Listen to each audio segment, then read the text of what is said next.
Welcome back after the break. और अब state away चलते हैं राफे साहब की जानिब, क्योंकि मैंने आपको कहा था कि सेगमेंट अभी खत्म नहीं हुआ है। फैसल कुरैशी साहब ने तो अंदर की बातें बता दी हैं, लेकिन राफे से भी जानते हैं। Thank you so much Rafe for your time.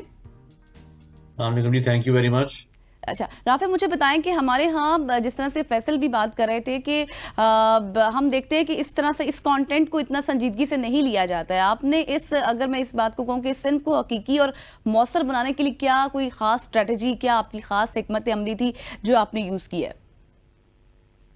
देखिए, मेरे ख्याल से हमारी सिनेमा को ज़रूरत है अलग किस्म के जॉनरास की और अलग किस्म की एंटरटेनमेंट की। दुनिया भर में हर किस्म का जॉनरा अटेंड किया जाता है। हम्म। ज़रूर ऐसा है कि पाकिस्तानी सिनेमा इस वक्त रोम कॉम्स का एक बहुत ही सेफ मोड खेलता है, लेकिन मुझ जैसा फिल्म मेकर हमेशा अलग कंटेंट को मतलब कि कोशिश करता है। अगर मैं अपने पुराने प्रोजेक्ट्स की भी बात करूं, अगर बादशाह बेगम हो गया हम्म। या जामन का दरख्त हो गया, एक हार्ड हिटिंग सोशल सब्जेक्ट्स में उठाता हूँ जिसके पीछे एक मैसेज हो। अगर हम्म। हमारी हमारी आवाम चाहे वो हॉरर देखने आए या रोम कॉम देखने आए, उसके पीछे जरूर कोई ना कोई ऐसा मैसेज हो कि एक पॉजिटिव आउटकम दे। तो हम्म। जरूर एक हॉरर एलिमेंट, एक रिस्की एलिमेंट था, और ये रिस्क था। लेकिन हमने कोशिश की थी कि यार इसको जो है जरूर इंट्रोड्यूस किया जाए, ताकि हो सकता है कि मुझ जैसा कोई और फिल्म मेकर हो जो शायद कोशिश ना करवाए, उसको उम्मीद मिल जाए कि इस तरह का कंटेंट चल सकता है।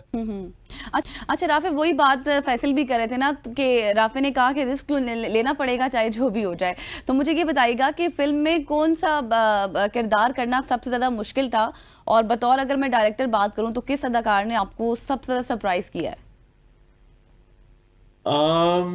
समीना समीना पिलानी जी का कैरेक्टर जो था वो बहुत एक टफ स्पॉट में था, क्योंकि उनका कैरेक्टर मोस्टली वो बिस्तर में बंधा हुआ था, बेड हम्म। रिडन था। और अच्छा। उन्हें 30 दिन शूटिंग की है एक ही पोजीशन के अंदर, और वो एक्सप्रेशंस देना, इमोशंस देना एक ही जगह पे बैठ के 12-12 घंटे, उनको बहुत ही मतलब कि सलाम है इस बात का।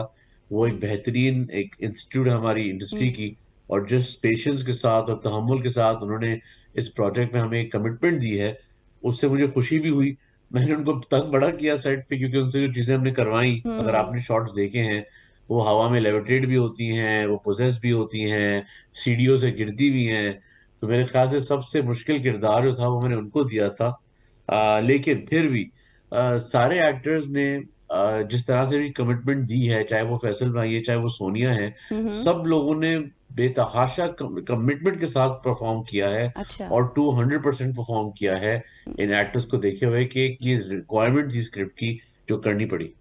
सही। अच्छा राफे, मुझे ये बताएं कि एक हॉरर फिल्म की शूटिंग एक आम फिल्म से कितनी ज़्यादा डिफरेंट होती है, कितनी मुश्किल होती है? क्योंकि आई थिंक सो कंटेंट तो मैटर करता ही है, लेकिन लाइटिंग का बहुत ज़्यादा कमाल होता है। जितनी आपने कहाँ पर शार्प लाइट देनी है, कहाँ पर कम देनी है, तो कितना चैलेंजिंग था ये? मेरे ख्याल से हॉरर फिल्म का जो एम्बियंस क्रिएट करना होता है वो बहुत मुश्किल होता है, वो सस्पेंस क्रिएट करना बहुत मुश्किल होता है। हमने इसके अंदर बिस्तर हवा में उठाए दिखाए गए हैं, हमने हम्म। चीजें हिलाने दिखाई दिखाई हैं। हम्म। हमने बहुत कुछ ऐसा दिखाया है जो नॉर्मल फिल्म्स में नहीं होता है। हम्म। इसको हम स्टंट कोऑर्डिनेशन कहते हैं, रिगिंग कहते हैं, जो अक्सर हम अपनी फिल्मों में करते नहीं है। और ये हम्म। हॉरर फिल्म की रिक्वायरमेंट है। तो जब तक ये एलिमेंट्स मौजूद नहीं होंगे एक हॉरर फिल्म के अंदर, तब तक मेरे ख्याल से हमारा जो व्यूअर है वो एंटरटेन नहीं होगा। और बिल्कुल। ये मेरे ख्याल से एक बहुत ही मुश्किल एक्सरसाइज थी, क्योंकि हमें इसके लिए ठीक ठाक प्रेपरेशन करनी पड़ती थी। ऊपर से जो हमने वीएफएक्स या सीजीआई का इस्तेमाल किया है, वो हमारी पूरी टीम कनाडा में मौजूद थी। अच्छा। और वो लॉग ऑन होती थी जूम के जरिए, और वो हमें पॉइंटर्स देती थी, गाइडेंस देती थी कि जी ये शॉट इस तरह लेना है, ये शॉट उस तरह लेना है।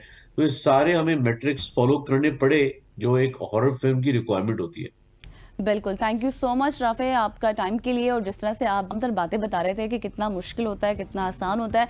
अब जिन लोगों ने दीमक मूवी नहीं देखी, मैं उनसे रिक्वेस्ट करूंगी कि आप लोगों ने दीमक मूवी को ज़रूर देखना है और बताना है फिर हमें हमारी दूसरे प्लेटफॉर्म पर, फेसबुक के प्लेटफॉर्म पर, इंस्टाग्राम के पर, कि किस तरह से आपको ये कितनी अच्छी लगी है मूवी। यहाँ पर लेंगे एक ब्रेक, और ब्रेक के बाद वापस आएंगे। Stay with us.